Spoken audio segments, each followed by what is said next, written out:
Tinoda kukurudzira zvekare kuti vasiri kukwanisa kusimuka pamastand enyu, masessions aya ari kuitwa live stream. Masessions edu ari kuitwa live stream pamapages Ministry of Health and Childcare. Ari kuitwa broadcast kunana ZBC nevamwe. So tinokurudzira kuti muite follow even muri pamastands enyu muchinzwa mashoko anokosha Childhood Cancers. Ministry of Health and Childcare vari kutinzwa vari kuseri, tendererai muuye ku transformation zone Ministry of Health iri muno muhall. Tatenda vanenge vateera masessions edu hamuzobve musina chamakabata pakona ipapapa. Tine tuma incentives twatiri kupa vanenge vachifollowa masessions iwaya, saka tichapa mukana kunyanzvi dzedu kuti dzitipe masessions iwaya. Meanwhile, seberai padhuze, vanoda kumira, vanoda kugara, machairs aripo. Uyai, Ministry of Health and Childcare, ndozvataka kurongerai pa edition ino ye Zimbabwe Agricultural Show. Thank you. Vari kuda kusebera padhuze, uyai zvenyu. Session yacho yakutotanga.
and disseminating healthcare information in live interaction with the public. Thank you so much for coming to join this session. And what I want to highlight is that this session has been happening for the past 2 days, and we have seen consultants in different areas. Mental health, we had discussions on drug abuse, there were discussions on stress and stress management, and there were also discussions on suicide. And yesterday we were privileged to have Dr. Macheka, who is an ophthalmologist at Parenya-Twa, and he took us through eye health. And in the afternoon, we had an opportunity to have Dr. Manopa from Parenya-Twa Hospital as well, from the COVID unit, and he took us through COVID-19. And I would also want to highlight to say in the morning we had Dr. Nakabao and Dr. Maro, forgetting his name, Makova. Yes, they took us through colon cancer, and they also took us through prostate cancer. So at this moment in time, I would want to thank Dr. Suratayo, we have got Dr. Dondo, and also Dr. Kuona. Yes, thank you so much. These are also specialists in cancers, right, oncology. They are here with us today, and they are going to share information related to childhood cancers. Thank you so much, doctors, for coming, and we would want to welcome you. And we are going to we are already really appreciating all the efforts that you have done to come at this platform. And at this moment in time, allow me to welcome the three to do the presentation on childhood cancers. Thank you so much.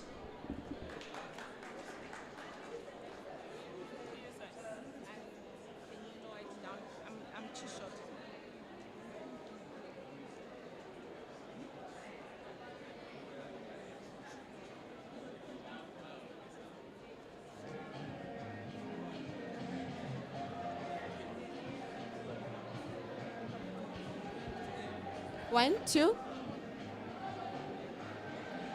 I'm too short. Yes. Okay. I hope you can hear me. Yes. My name is Patience Kuona. I'm a pediatric oncologist. I'm also a senior lecturer at the University of Zimbabwe. I work at Parenya-Twa Hospital. Asinchata ya kutaura futi nechishona, so that pamwe tinganzwisisa nyaya yatauya nayo childhood cancer today. Chokutanga, I think todautaura kuti chii chacho chinombonzi cancer kuvana kana kuti chatinoti gomarara. Childhood cancer, I'm sure pane vamwe vakambotaura pamusoro pecancer kuti cancer inotanga sei mumuviri. Zvakangofanana nekuvana. Childhood cancer inogona kuita chero papi mumuviri. Panyama dzese dzemuviri dzinogona kuita cancer. Cancer inotanga panzvimbo 1 usually. Kune zvinoumba muviri womunhu anonzi macells. Handizoziva hangu nechishona kuti cell inonzi chii, but ndo brick rinoumba muviri womunhu. Tine atinoti more than billions of cells mumuviri momunhu. Saka macells aya anokura achizofa, ndo zviri normal. Achireplace kuchitanga manyuwani, matsaro achifa.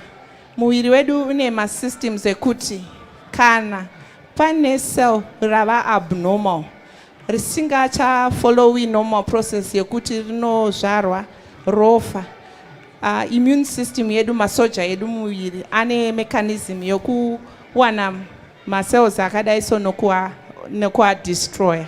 So cancer inozoita kana macells aya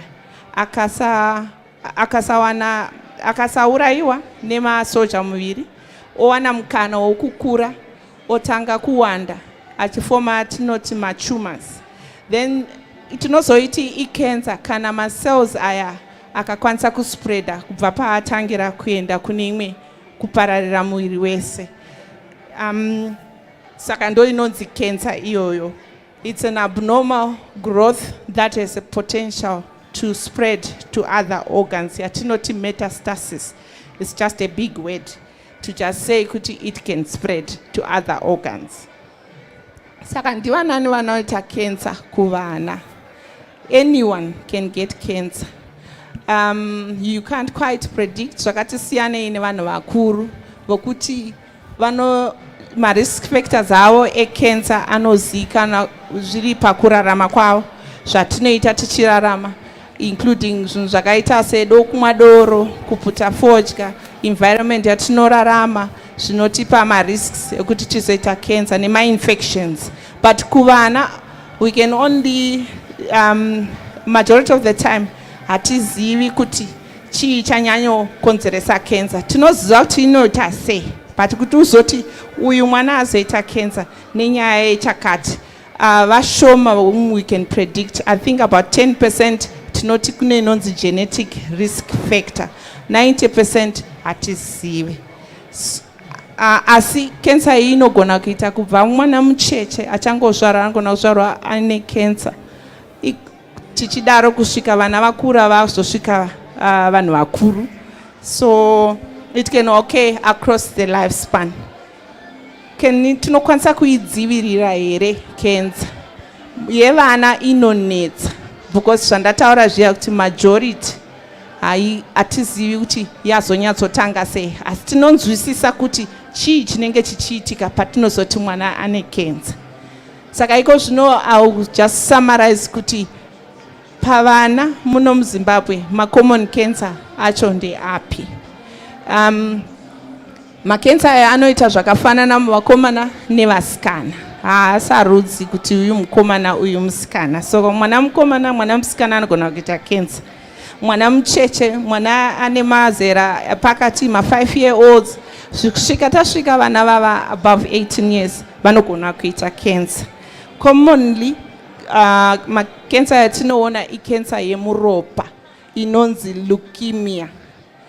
Leukemia ikensa inotangira mumongo munogadzirwa ropa yozopararira nomuviri. MuZimbabwe tingati about tichitarisa data redu rokucancer registry ra2018 tingati 21% yemacancers maleukemia muvana. Then next cancer iri common tinoita kune mamwe anonzi solid cancers. Aya macancer aya unotoona kuti mwana ane bundu riri kumera. Saka kune inonzi cancer inotangira mumakidneys inonzi nephroblastoma kana kuti Wilms tumor. It's also common muvana vemuZimbabwe. Kozoita another one inonzi retinoblastoma. Iyi cancer inotangira mumaziso. Mwana anogona kutozvarwa ainayo kana kuti inozotanga azvarwa ava panze. Pane achataura, pana Dr. Donto vachauyawo vachitaura nokuti macancer aya munozovaziva sei. Then mamwe macancer ari common muvana vemuZimbabwe icancer yemubrain. Haisi one cancer, but takungova group toti anonzi mabrain tumors and the nervous system. Anoonekwa muvana vakati muZimbabwe. Then the other cancer and cancer inogona kutangira mumwambabvu yatinoti vamwe vanoti mutotyera kana kuti mwambabvu lymph nodes inonzi lymphoma. It's also common. Then kune mamwe macancer atinozongobatanidza akawanda atinoti masakoma anotanga mumuviri medu mune atinoti supporting tissues and structures. Saka imomo munoita macancer anonzi masacomas akawanda anogona kuita muvana, but one of them ndeinonzi rhabdomyosarcoma. Ameno Dr. Dondo kana mava ready kuya kuzotaura kuti cancer vanhu vangaiona sei muvana. Singazive kuti pane vakagara pane vane mubvunzo here pamusoro pecancer yevana. Yes.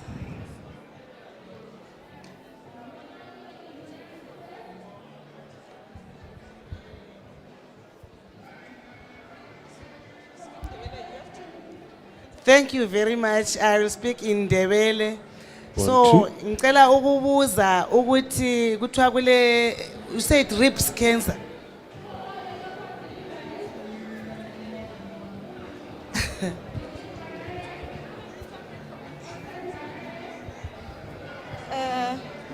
She is asking, from what I heard, she's saying that I want to ask that you said there is a cancer known as ribs cancer. That's what she wants to find out. Okay. Zvandataura ndati cancer yevana inogona kutanga anyway mumuviri. But I think yamuri kutaura nezvayo inonzi Wilms tumor yandataura inotanga mukidney. But inogona kuitawo cancer mumabhonzo. Saka nhengo dzese dzemuviri dzinokwanisa kuita cancer. Unogona kuita cancer muganda, cancer muziso zvandataura, mubrain, pamoyo, mumapapu, unogona kuita cancer mudumbu, mumatumbu, unogona kuita cancer munhengo dzedu dzesikarudzi nemumabhonzo ese kubva kumusoro kusvika pasi petsoka apa, munhu anogona kuita cancer.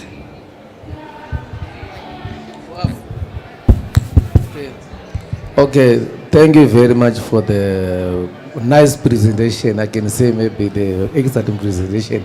But however, I just became interested on when you talk that cancer can usually start from the bones. So a general question is, should we not have that joy of consuming bones when you are eating things like chicken or whatever? What can you say in terms of destroying the eating my bones or breaking them when they are eating? Is it a wise idea or should throw away it all? Okay, maita basa nemuvhunzo wenyu. Kana ndichiti cancer inotangira mumabhonzo, ndikutaura mabhonzo emunhu, handiti kutaura childhood cancer. Handifungi kuti kudya mabhonzo enyama kwakashata. Kana mune mazino akasimba kuzvidyirawo mabhonzo, mune zvamunowanawo mumabhonzo zvakaita secalcium, handifungi kuti zvingakonzeresa cancer izvozvo. Sezvandataura ndati cancer yevana inonetsa kuti titi yakonzerwa nei. Only in about 10% dzemacancer yevana can we say pane a risk factor. Usually atinoti magenetic risk factors, zvinhu zvaunozvarwa nazvo zvinokupa mukana wokuti iwe unenge une higher chance yokuita cancer. 90% we can't predict, zvinhu zvinongoitika. Muviri womwana uchiumbika panongogona kungoitawo mistake, macells ototanga kutogrowa atinoti macells anokwanisa kufoma cancer inospread.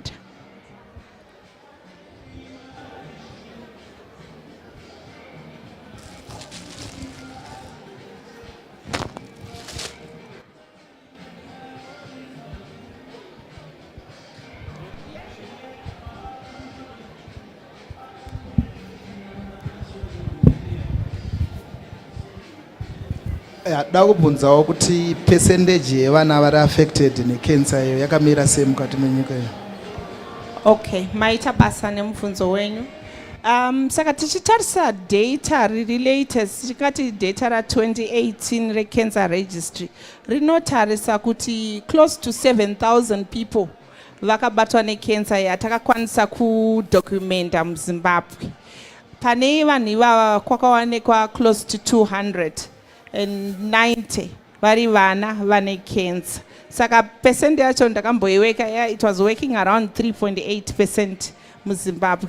But I want kukasira kutaura kuti data redu recancer, as much as we've got a very good cancer registry, but hatisati takukwanisa kukaunda macancer ese anoitika muvanhu vomuZimbabwe, because kune vamwe vanongofira kumamisha kumareserve vasina kukwanisa kuwana diagnosis iri correct, or vanogona kushayikira kumba necancer, vanhu vachitsvagawo rubatsiro kumwe kwatisingazokwanisi kudocumenta kuti munhu aita cancer.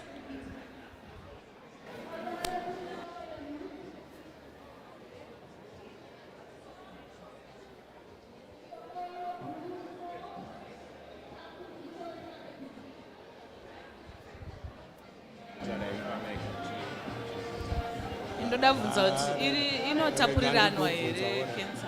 Ndachida kuti ndingobvunza kuti Maita zvenyu nomubvunzo wenyu. Kensa yevana haitapuriranwi. Kana munhu ane leukemia yake haakwanisi kupomera mumwe munhu leukemia iyoyo nenyaya yekuti haisi infection. Asi zvimwe zvinogona kuitika ndezvekuti kana mumhuri muine vanhu vane yatataura yaichiti genetic risk factor, tinogona kupasa from generation to generation the risk yecancer, but haasi munhu wese achaita cancer. Asi haisi infection yokuti mwana wepa next door aita cancer, rain race raita cancer. Zvakasiyana nemamwe nezvirwere zvatinoti communicable diseases.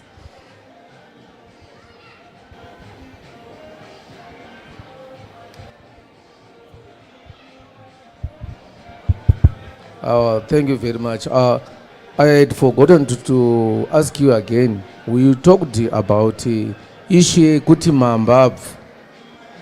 Nyaya mambabvu disturb because sometimes, for example, myself, under the ambis, unogona kunzwa kuti there is mbabvu iri papapo. Pamwe ukaita 2 days ukachisvina chinobva chaputika and disappeared. So should I have supposed to visit the clinic first, or it was correct for me kungochibhesta nobva chatopera? What should happen? What should we do? Ukanzwa kuti mambabvu ndine mambabvu, the correct process. Okay, maita basa nemubvunzo wenyu. So mambabvu zvandambotaura isusu nechirungu tinovati lymph nodes. Ipati yomuviri yakakosha inogadzira masoja atinoshandisa kurwisa zvakawanda, kuincluda ma-infections, tobatanidzira also iyo macancer aya. Atambotaura kuti masoja emuviri anenge achitenderera achitarisa zvisina kumira mushe mumuviri. Saka munhu akaona mwambabvu wazvimba, zvinofanira kutariswa kuona kuti mwambabvu uyu wakazvimbiswa nei. Sometimes munhu anenge ane ma-infections aaita mumuviri anogona kuti mwambabvu izvimbe. In the rare instances is also cancer can cause mwambabvu kuti dzikure. Saka zvakangokosha kuti kana munhu aine mwambabvu iri kukura yaari kuona pamiri pake akasire kuenda kuchipatara yonotariswa kuti chii chiri kukonzeresa. Is it an infection which inokwanisa kurapwa nemishonga maantibiotic, kana kuti yava cancer iri kutanga. Ende tiri pane izvozvo, kana munhu wese akaona kana pamiri pake pane zvisiri kunzwisisika semapundu, zvinhu zvinyuwani zviri kumira, zvinofanira kukasira kutariswa. Tichazonzwa Dr. Hlachwa vachitaura pamusoro petreatment yecancer. Zvakakosha kuti ibatwe early, irapiwe. Kunyanya vana vasingagoni kutaura, kana vabereki vakaona pane zviri kuitika zvavanofungira kuti pamwe ingava cancer, vakasire kuuya. Okay, doctor. Cancer inoita kuti munhu asive neappetite here kana kuti seiko? Okay, maita basa nemubvunzo. Zvinodependa nepastage patava iri necancer iyi.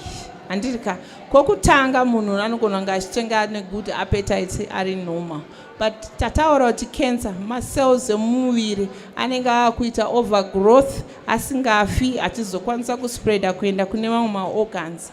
Paanoita izvozvo macells aya ari abnormal anoproduce zvimwe mumuviri medu. Ndichataurawo zita racho rescience because vanhu vakawanda vanozotadza kurinzwisisa, but cancer painenge yakuita advanced, vanhu vanogona kupedzisira vasisina appetite nenyaya yekuti pane zvainoproducer mumuviri mako zvinogona kukupedza appetite atinoti macytokines. But sezvandataura aya mangowa mashoko mahombe escience, hazvina hazvo mosha.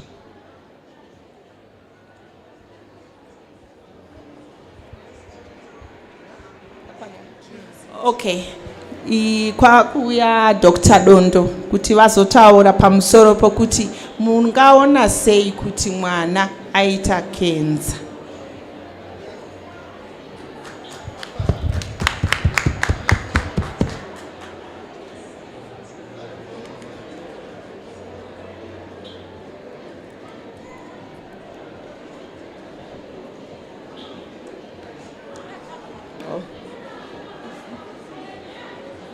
That's all.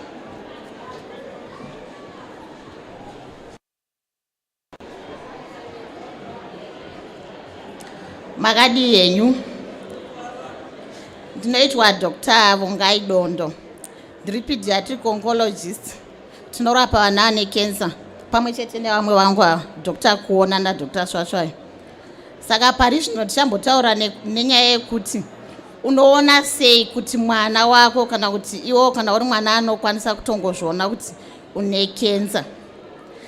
Saka sezvambotaura Dr. Kuona, childhood cancer inonetsa kudzivirira. Chatingatoita kukurumbidza kuibata kuitira kuti machances acho ekuti irapike ichipera awande. Saka pane atinoti early warning signs of childhood cancer. Zvinhu zvinogona kuonekwa nemubereki nevamwe vehama dzemwana kana kuti kuclinic kwamunenge maenda kuti vasuspect kuti mwana uyu ane cancer. Kana tikatevedzera zvese zviri pachati iri, normally tinokwanisa kuona about 85% yevana vane cancer. Saka chekutanga pane yatinoti sick, tinoshandisa acronym yakanzi SILWEN, Saint SILWEN. Sick zvinoreva kuti tsvaga rubatsiro pane zvinhu zvinenge zviri kunetsa zvaane nguva yakareba usinganzwisisi. Munhu akatanga kupisa muviri nguva yakareba asingazivi kuti chii chiri kukonzera, manwa maantibiotic hazvisi kupera. Zvinoda kuti muende kunoonekwa pakliniki iri pedyo nemi kana kuti pana chiremba ari pedyo nemi. Tikatarisa ziso, eye is for the eye. Kana mune mwana mudiki sezvambotaurwa naDr. Kuona, pane cancer yemuziso yatinoti retinoblastoma. Iyi inokasika kuonekwa kana pane yatinoti white reflex inoitika pakati peziso pane the center part yakaita black. Mukaona yaita white inogona kunge iri tsanga kana kuti mwana akutotanga kuita cancer yemuziso. Saka tinokurudzira kuti mukange mazviona izvozvo munokurumbidza kubva maenda naye kuclinic.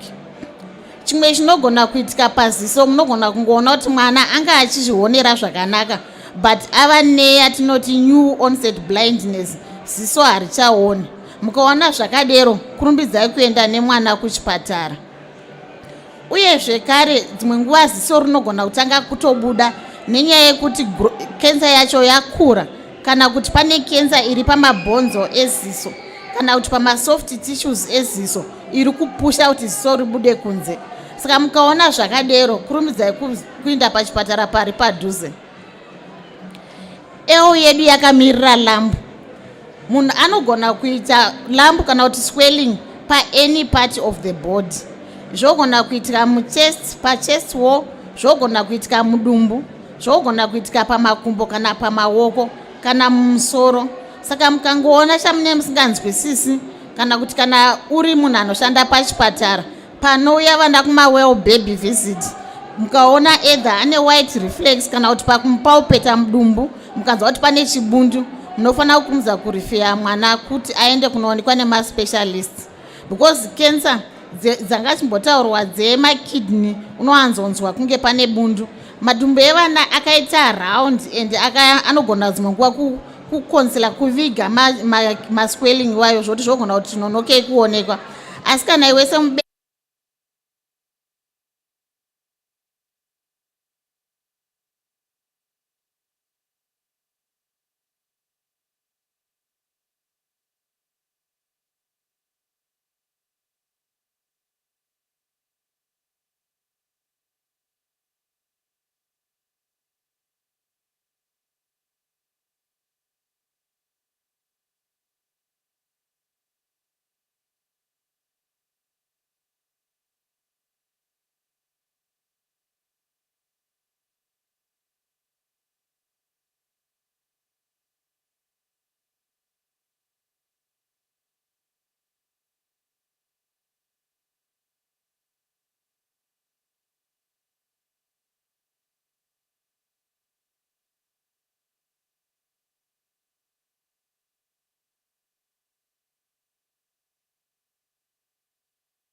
kufamba afambi akugara haachakwanisi kubaira yatinoti regression yemamigrants. Munoona kuti zvaaisiita kare haachakwanisi. Zvekare mumwe anogona kutanga kungwedzereka haachagoni kufamba zvakanaka. Kana ari kuchikoro anogona kutadza kunyora zvakanaka, handwriting yake yakutoita abnormal, haachagoni kubata peni zvakanaka, ari kuita matremors. Umwe anogona kuita musoro usingapori uye uri kutoramba uchitoita worse netime. Saka mukaona zvakadero usinganyaradzi nemaregular pain killers, ukaona zvakadero especially kana mwana achivhomita kunyanya achirutsa kunyanya mangwanani, zvakanaka kuti muende pachipatara padhuze anotariswa. Sorry, ndisati ndaenda pamapictures anotevera, ndoda kungoti muzive kuti mapictures aya haasi evana vatakatarisa, mapicture abva painternet. Saka nokuti tangoona kuti hatingaratidzi mapicture evana vatakarapa. Saka iyi yekutanga iri kuratidza chati achitaura kuti white reflex. You can see ziso iro rimwe rachona rine kakaita white. Mukaona zvakadero kurumbidzai kuuya nemwana. Iyo yechitu iri paside dziri 2 inoratidza mwana ari kutoaffectwa maziso ese. Sezvatamba kutaura kensa yemaziso inogona kuaffecta maziso ese. Picture idzi kunyanyoratidza zvatinoti zvimalams. Saka mwana ari pekutanga uyo ane zvimalams paneki, mwana anogona kutanga kuti atinoti malymph nodes, ndo atachitaura malymph nodes anokura uye zvakanyanya asingadzoreki. Saka mukaona zvadero kurumbidzai kuuya nemwana kuchipatara. Yechitu yacho iri kuratidza mwana uyu ave nani. Iyi inotevera yakavharwa neblack inoratidza mwana akazvimba kuside rekuface, ndoma mumalams atati tichitaura. Mukaona mwana akadero kurumbidzai kuuya naye, hatitodi kuti zvisvike pakukura kudai, toida kuti mukurumbidze mauya naye. Wepasi muri kuona kuti ari kuita zvimabundu mumusoro. Inyaya yekenza inenge yatospreada yakuita kuma under the skin ichidero. Imwe yacho iri kuratidza mwana pakamakiwapo inenge iri kenza yekukidney. Saka ndo patineti pamunotarisa mwana munoona kuti hapana here pakazvimba. Imwe yacho yekupedzisira iri kuratidza mwana akazvimba pagumbo. Saka mukaona mwana akazvimba pagumbo kana paruoko seizvozvo, munokurumbidza mauya naye. Hatidi kuti zvisvike pakadero, nokuti tikakurumbidza kupresendawo nekuibata nekukurumbidza zvinoita kuti kurapika kwacho kuite nyore. Next slide. Kana tichinge taona mwana ane kenza, tinokwanisa kuidiagnosa sei? Saka zvakawanda zvatinokwanisa kuita. Zvinotangira pakutora history nokuexamina mwana. Kana tichinge tadero tinobva taona kuti mwana uyu ari likely kuti nge ane kenza yemhando ipi. Kana zvadero tinoita atinoti mablood tests nokuita maskani. Anotangira kuma x-ray, ultrasound scan nezvimwe zvakasiyana siyana, neCT scan. Kuna vamwe vana vane kensa dzemuropa dzaanoita yatinoti bone marrow. Bone marrow haityise, inototibatsira kuti tione kuti nokuti ndiko kunogadzikwa maropa revana remunhu wese. Saka ndokunowanzotangira kensa dzemuropa. Saka tinenge tichida kuona kuti kensa iyi yakawanda sei uye yakasvika papi. Saka zvinoda kuti tiite bone marrow iyoyo uye haikanganisi mwana. Kana tichinge tine mabundu atamboratidzana aya, umwe mwana anogona kuda toya tinoti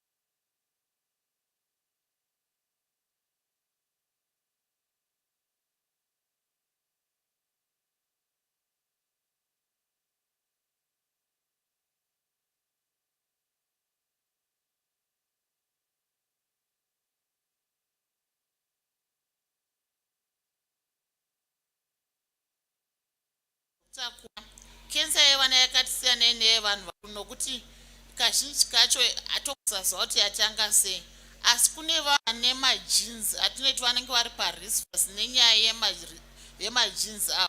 Kana tichinge tichifungira kuti mwana uyu zviri pari, tinogona kumuona panguva 3 to 6 months tichimutevera kuti tione kuti haasi kudevelopa here cancer. Kune vamwe vana vanenge vane vasina kunyatsosikwa zvinenge macells avo ari abnormal, ivavo tinogona kuvafolowa kumakliniki kwedu tichiona kuti havasi kuita cancer here. Kune imwe cancer yambotaurwa yemakidneys, tongoti about 10% yevana avo vanogona kunge vaine masyndromes kana kuti magenetic problems. Tinokwanisa futi kuvafolowa naanenge vakadero kana even vasati vatotanga cancer kuti tione kuti havasi kuzodevelopa cancer here. Uye mufamily kune dzimwe dzinorana in family, for example yemuziso yatinoti retinoblastoma, kunyanya kana iri masaidi maviri kana kuti ikatanga very early on in life. Saka kana pane mwana akaafektwa tinobva tascreena nevamwe vanin'ina vake kana kuti hanzvadzi dzake nevamwe vese vemumhuri. Ndo paperera presentation yangu. Amenoti pane ane mubvunzo here?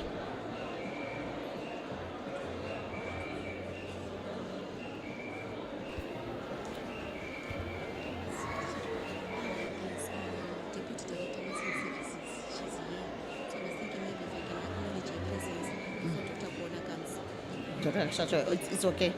Yeah, it's fine.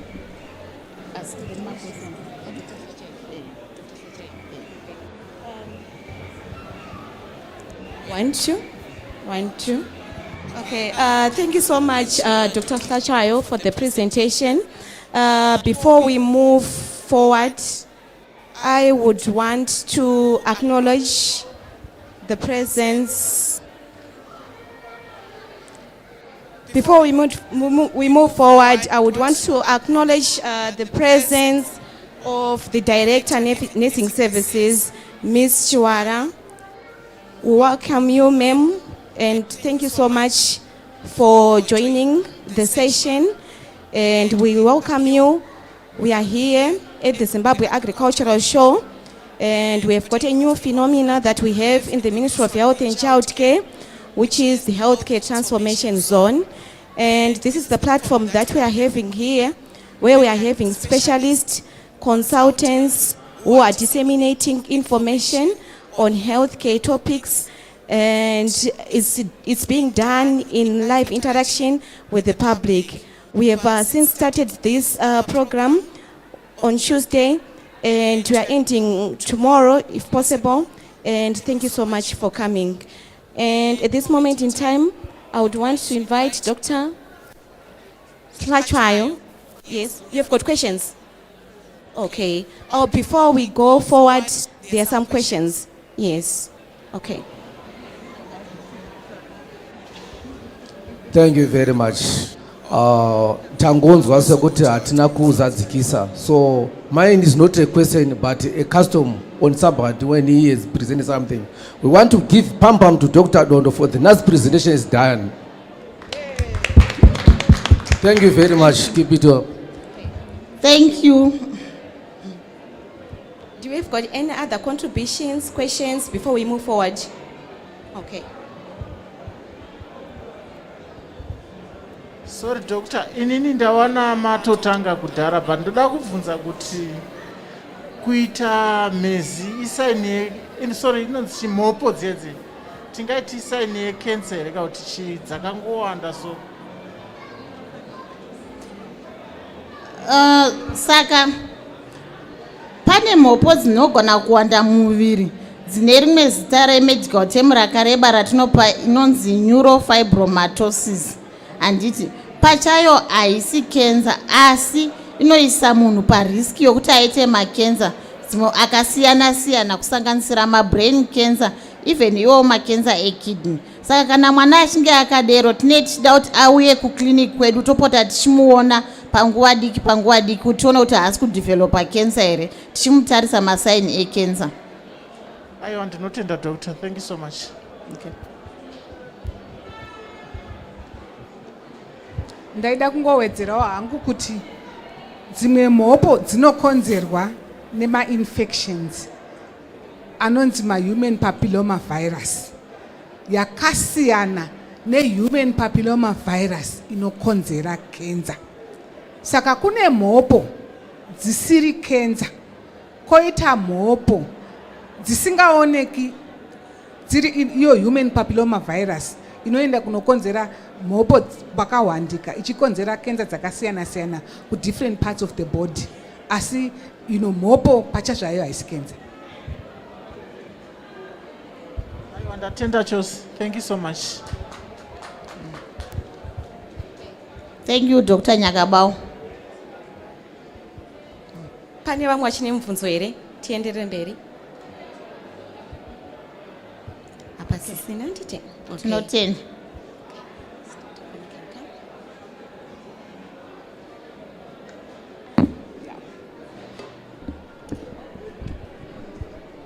Maskati maita basa nekuya kuzoteerera tichitaura pamusoro pe-childhood cancer.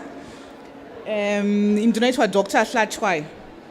Ndichange ndichitaura ndichakontinya nekupedzisa session yedu pamusoro pe-childhood cancer. Handiti inini ndiri kutaura kuti inorapwa kana yabatwa cancer iyi. Inorapwa sei?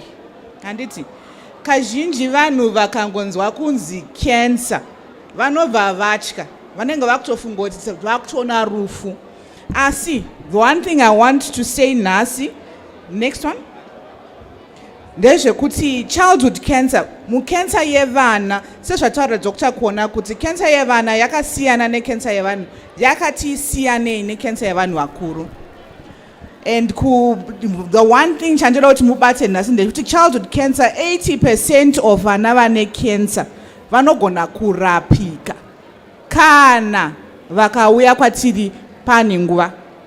Handiti vakauya ichiri kutanga 80% can be cured. So iyo imessage andinoda kuti mufambe nayo, musatye. Makaona mwana maona zvataurwa naDr. Kuona naDr. Dondo kuti makwana chakadai mumboti aiwa rege ndimbomira nokuti muri kutya. Kana ari mwana manyai kwatiri 80% can be cured kana yakabatwa ichiri pa stage iri nani. Handiti asi isusu tiri kuona kuti vazhinji vari kuuya kana yava advanced, yatinoti advanced, yava mastage yecancer akasiyana, stage 1 kusvika stage 4. 1 inenge ichiri pa stage iri nani, inenge ingori maybe to 1 part. Kana iri muziso inenge isingatombooneka neziso redu, inoonekwa nenyanzvi. Stage 2 inenge yakuonekerawo nemaziso edu. 3 pamwe inenge isisiri mu one place yakuendawo kune maplaces mamwe akasiyana-siyana. Pamwe inenge yatanga muziso, pamwe yava toti yatanga mukidney, pamwe inenge yakuliver yandisika. And then stage 4 teta kuti yapararira kwese. Saka mwana akazoya ya stage 4, chances of cure become more difficult. But kana tiri kuma stage 1, 2 tinogona batsirikana, stage 3 tichibatsirikana zviri nani, stage 4 zvinoti womei. Handiti kana takuti tikurapa cancer tinorapa sei? Cancer Mwari akatisika zviri so intelligent, zviri intricate the way we were created, zvekuti kana one cell yakatanga kuita musikanzwa yekuzotanga kukura isingakontroleke ichizopesa yava tumor. Kuti tistop that cancer, we have to employ or tinofanira kutanga kuibata nenzira dzakasiyana-siyana. Toti surgery kubvisa chatiri kuona chibundu chacho, tobatanidza zvefuti nemushonga yatinoti chemotherapy. Chemotherapy mushonga wakasimbisisa, hakuna mushonga wakasimba kupinda chemotherapy. Yakasimba pakuti inenge ichita se yakuno shuda, or not kushuda, I like using that because Nigeria kushama nevana vadiki, yakuno shuda yo cancer yakunetsa yemacells aita musikanzwa aya. So it's intense chemo, intense drugs. Inotoshandisa futi yatinoti radiation ndo yatinoti it's now radiation energy inoshandiswa futi kuti say to kill cancer cells, cells aita musikanzwa. Handiti tikataura 3 methods of treatment. But kazhinji tinonzwa kuti tinoona kuti vana vedu pavanozouya takati pamwe auya neziso rakura zvekuti hatangwadisa inofanira kubviswa ziso iroro roitwa zvese futi chemotherapy yatataura iye. Takangotanga kutaura kuti mwana akufanira kubviswa ziso, hatichavaona zvekare vabereki. Saka ipapa ndo pandinoda kuti tinasonzwisisana kuti kuti tikwanise kurapa cancer tinofana kubvisa zvatinoona. Handiti takasabvisa zvatiri kuona hatisi kurapa. Even takapa chemotherapy yoyo, takapa radiotherapy yoyo, hapana kurapa kwatinenge tichiita. Zvinoda kuti zvese zviitike pamwe chete. Dzimwe dzenguva kana iri stage iri nani, stage 1, pane pamwe paunogona kungonzi ngatibvise zvatiri kuona, zvounovhenekwa zvionekwa kunzi aiwa tabvisa zvese, hapasisina zvimwe zvatichapa. That's if unenge wakurumidza kuya imwewo iyo cancer inenge yakanaka kudaro. Kazhinji asi yakawanda yacho inoda kuti tibvise zvatiri kuona tobva tabatanidza nechemotherapy yandataura iye, mushonga wakasimba uye pamwe pacho dzimwe dzacho dzinenge dzakuzodawo kuti radiation uye yobva yaconsolidata zvataita. Handiti saka zvese zviri 3 zvinodikanwa. Kana mazouya kwatiri maona kuti mwana akuda kurapwa cancer, musazoti inini handisi kuda ichi ndikuda ichi chete. Kana makanzi nemazvikokota itai zvese zviri 3, cancer inoda zvese zviri 3. Ngatichipedzisai, ngatichitangai tichipedzisa zvese zviri 3. Imwe way yekutreata inonzi bone marrow stem cell transplant. Kurapa cancer yemuropa. Cancer yemuropa yasiyana necancer inoita malamp yatinogona kuona kuti icho chichuma icho. Yemuropa hapana chinenge chichikura chatinoona. Pakadaro pamwe pacho tinozoda kuzoti kana yava advanced, kana kuti kana yadzokorora zvakare, pamwe pacho tinozoti iyi yakuda bone marrow transplant. Iriyo, this is now more complicated, but it's basically kubvisa mongo wemunhu tomupa mongo usina cancer. But it's a very complicated way of treatment, and that is just for the select few vashoma vanozoda iyoyo vanenge yatinoti advance kana kuti yadzokorora yakasimba relapse. Handiti apa pandati side effects of cancer treatment ndakangana kuti treatment. Vamwe vanotanga kubvunza kuti kana tatanga cancer treatment haikwadzi here. Hongu ndataura kuti tikushandisa mushonga wakasimba, asi isusu we are there to support you pakuti yes unogona kukonzeresa kuti kunzoda kurutsa urutse, kana kuti usanzwe kuda kudya zvawajaira kudya nekuti taste buds ako achinja, altered taste, kana kuti unogona masoja ako anogona kudona zvokuti unenge wa prone to my infections. Dzimwe dzenguva tinoti mukurapa cancer it gets worse before it gets better. It looks like it's getting worse before it gets better. Apa tichiedza kutaura kuti unogona kunzwa kunge wakutorwarisisa, pamwe wauya ungone chibundu chisiri kurwadza, tokupa mushonga wobva watanga kunzwa wakuda kurutsa. Mashandiro acho emushonga tinoaziva maside effects, but pane mushonga watinozokupai kuti kunzwa kuda kurutsa ikoko kana kurutsa ikoko kupere kana kuti kuite nani. Asi kana takangoshingirira period ye cancer treatment tichiziva kuti tinokwanisa kukunda. Handiti vamwe vanogona kubvunza kuti kana iyo treatment yecancer inorapa nguva yakareba sei. Zvinosiyana siyana nekuti cancer yako imhando ipi uyezve iri advanced sei. It can range from 6 months to 3 years. Kana takutaura nyaya yekuti toita operation toisa chemotherapy tichiita radiation. An example yekuti womb tumor kidney cancer inogona kuita 6 months muchipedza, imwe ye 3 years inogona ngeri cancer treatment wakaonekwa une cancer yemuropa. Iyo inoda a longer treatment, but intense treatment yacho pamwe inogona ngeri 6 months tozoita tinoti maintenance for the rest of the time. It's a total 2 years to 3 months, 2 years to 3 years. Asi kana tapedza treatment yatiri kutaura iyi yekuti waitwa operation, waitwa radiotherapy, waitwa chemotherapy mushonga, hatizongokusiyei mwana akadaro. Tofanira kuzomuona tichimuita follow up for 5 years tapedza kumupa mushonga. Apa pateketa kutarisa kuti cancer iyi haidzokere zvekare, nekuti dzimwe dzenguva inodzoka zvekare, and ipapo yakabatwawo futi early tinogona kupa futi mumwe mushonga wekurapa cancer yacho. Saka that follow up is very important. Kana tazopedzawo 5 years idzodzo toita kuti cure cancer.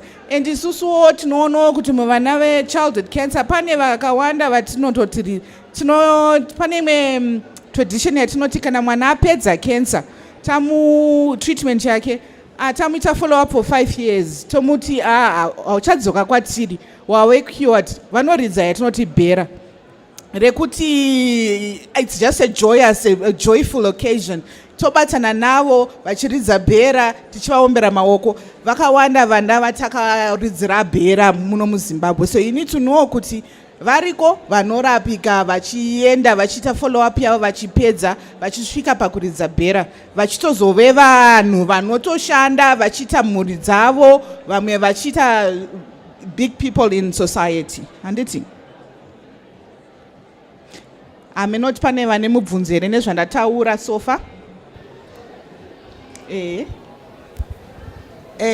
tinoda kutenda doctor kuti pane vamwe vana kula vanye abantwana elavalaphayo basila. You are doing a good job. Thank you very much for that. God bless you all doctors. Thank you.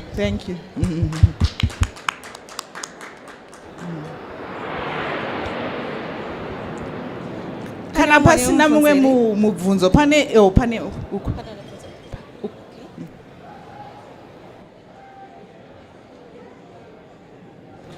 Why is it that equals no dog to kuwa na cases ema childhood cancers akawanda compared to mamwe previous years?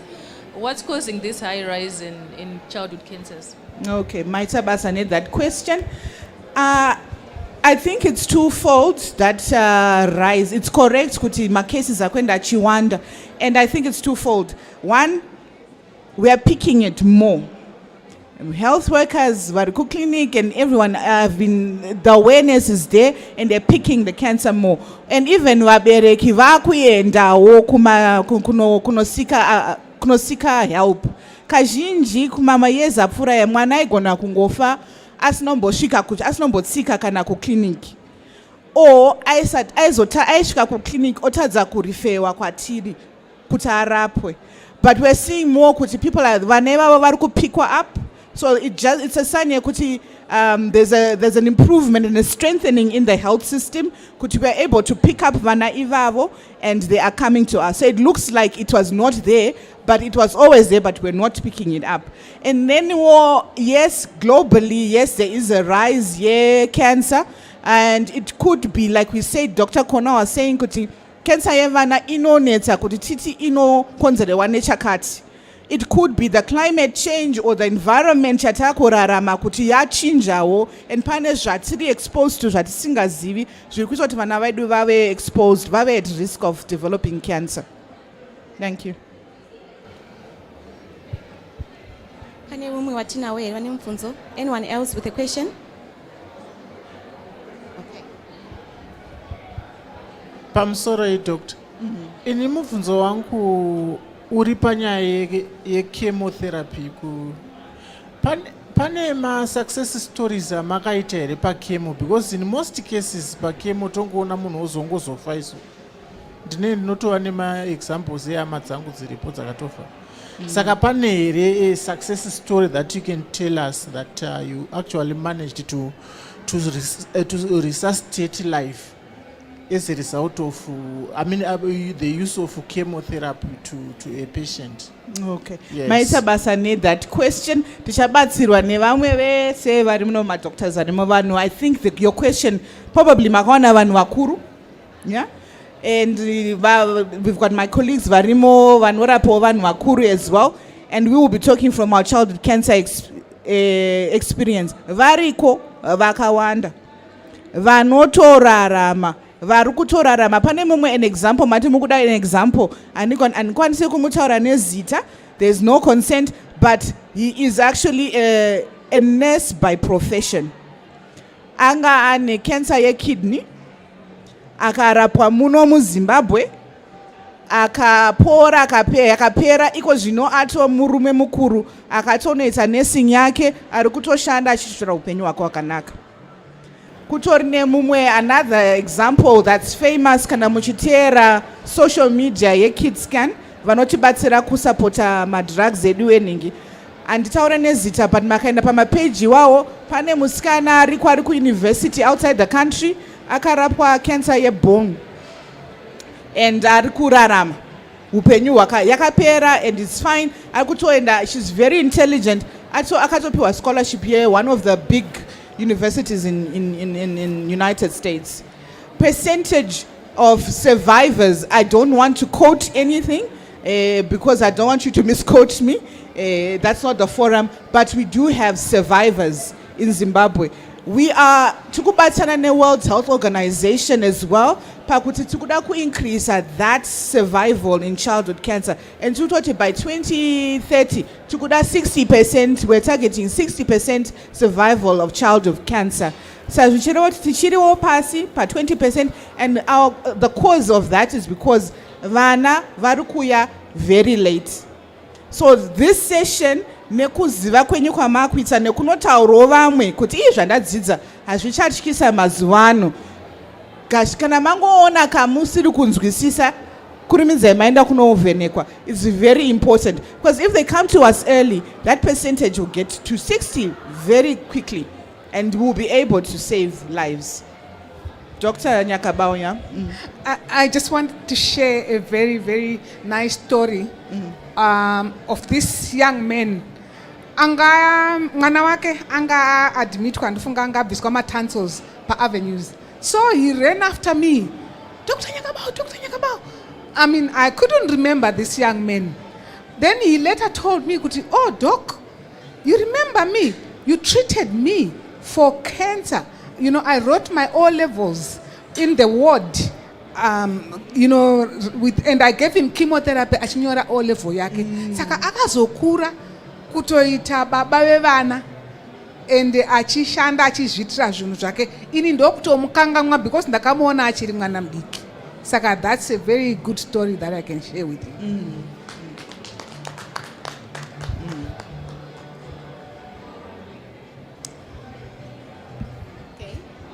Any other questions, contributions? Maitabas. Yeah. Maitabas nekuteerera. Okay. Thank you so much, Dr. Hlashwayo, Dr. Kuona. Thank you so much. And I've forgotten the other name. Okay. So what we want to do, we want to clap hands in a unique way, right? And I'm going to show you how we are going to do it because we really want to appreciate the information that they have given us. And I'm just praying that that information that we have been given, we are going to share it with other people outside there. For we want to prevent cancers. For we want to ensure that there is early treatment and early detection. And that can actually promote the well-being of anabadike av. Antitika, in case abatwa cancer, but if it is detected early, like what they mentioned, the chances of someone recovering from cancer are possible and are high. Okay, so we want to clap hands in a unique way. Okay.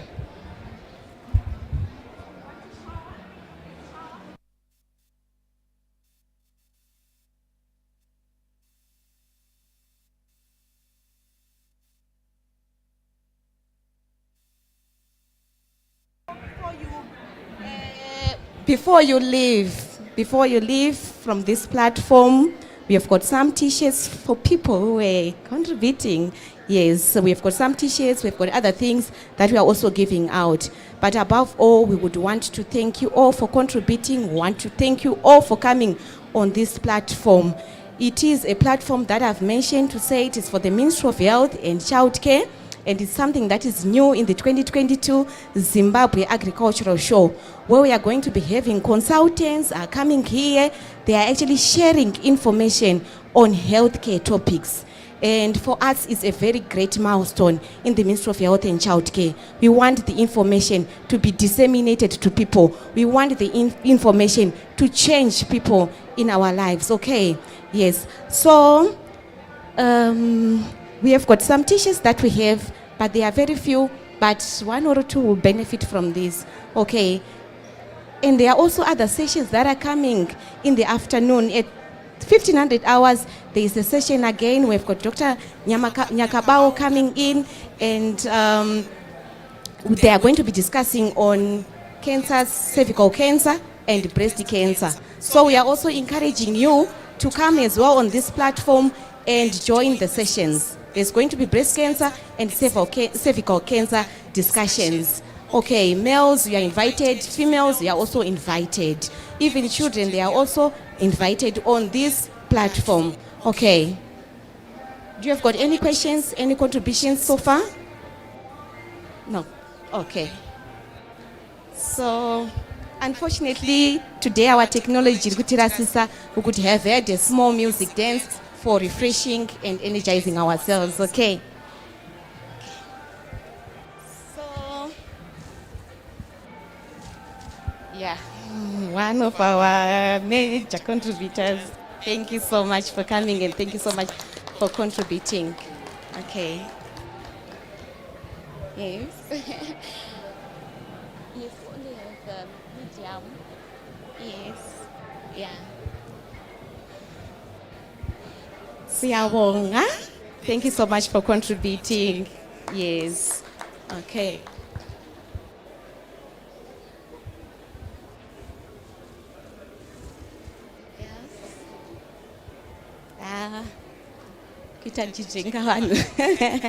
Okay, thank you so much, sir, for contributing. Okay.